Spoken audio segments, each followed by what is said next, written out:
Hello, everyone, and welcome back to Stephen Gold's YouTube channel. Last time we dove into Bud's background, talking about him and how he got in the industry and all the sorts of qualifications this man has, which are quite a few. So, Bud, how are you doing? I'm doing well today. Good, good. Well, Glad to hear it. working Um, away just like everybody else.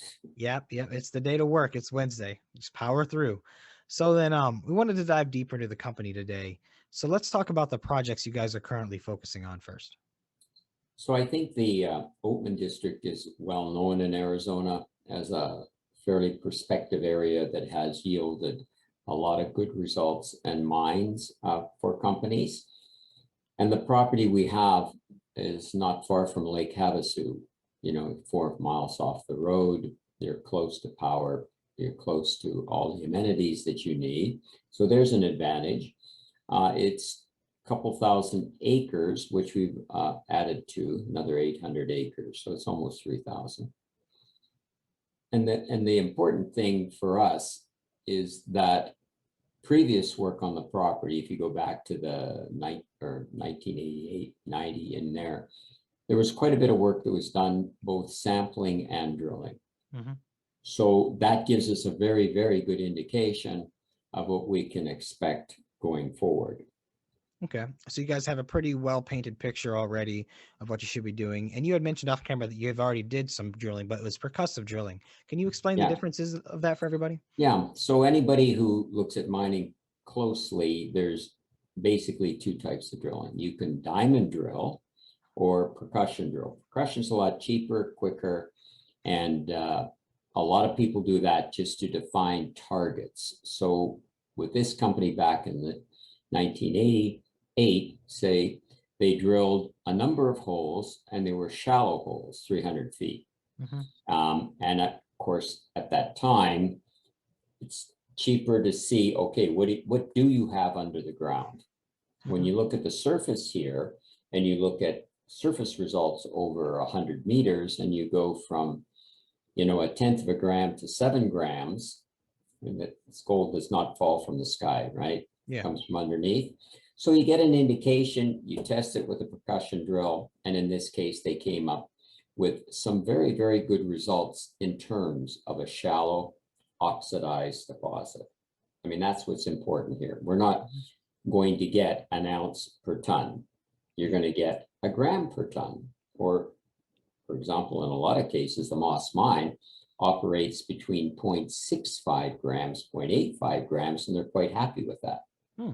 Okay. because you just move a lot of dirt cheaply, and the gold then is certainly very profitable to get out. So when they drilled the percussion holes, they came up with results over, and I have, some of them here. Some of the best are, say, 105 feet of 0.65 grams. Okay. Now, if you compare that to anybody that's in production on this type of deposit, that's right in there. It's certainly profitable. And they only drilled 300 feet. So in our drill program, which we're planning, we're just waiting for permits. We applied for them several months ago. We're going to drill deeper, 900 feet. And if it's, again, if you know what an epithermal deposit is, typically the enrichment for the gold is you expect to do better as you go deeper. So we're drilling 900-foot holes with a diamond drill. You capture all the core, you get better recovery on the gold. So it might improve the results slightly, but it also tells you a lot about the structure. Hmm. So given what had happened, like I say, 25 feet of 0.89 grams, 10 feet of a gram, all of that is within a couple of 100 feet of the surface. Oh, okay. All right. So you guys, the percussive drilling was done long ago, showed some positive results. Diamond drilling looks like the way it's going to be from now on then. And Well, for now, until we test this part of the property that we know is extremely prospective. And listen, you drill in one direction in the deposit. These things often aren't consistent. So we can test the deposit where they tested it and go deeper. And we can go in the other direction almost from the same setup. So you save money by doing that. And we can get a much better idea of what's under the ground. Okay. Yeah, you painted a good picture for people watching of what you guys currently got going on. You guys recently had some financing news come out. Can you talk about that a little more? So we did announce a month ago $700,000 in funding that we're going to do, but we actually have completed just over 900,000. Okay. Now, we had working capital. We had enough money to do the initial drill program.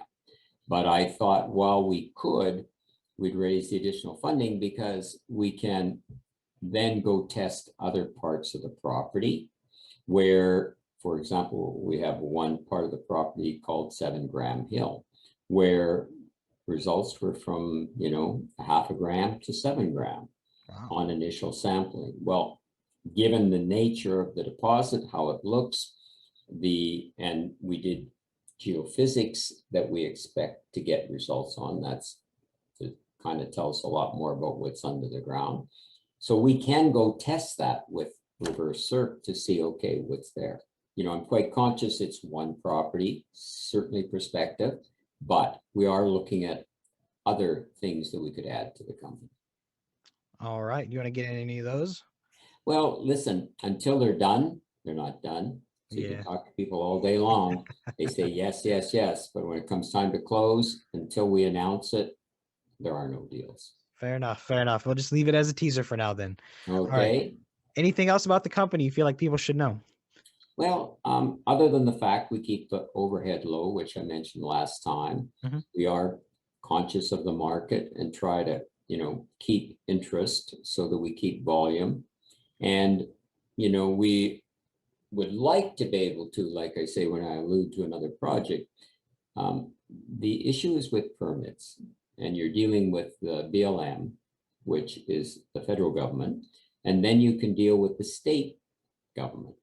They have different regulations and different people. And unfortunately, with this COVID, everything becomes more complex. Everything takes longer. People work from home. We Yeah. applied for these permits 3 months ago. We thought it would take a month. Okay, it's been 3 months. I think how much longer? It just depends on a bureaucrat sitting there looking at the file saying, okay, you've done everything. We'll give you the permit. Yeah, let's say it slowed things down a lot, and we're all coping the best we can with their home offices and doing what Yeah, can be no, done.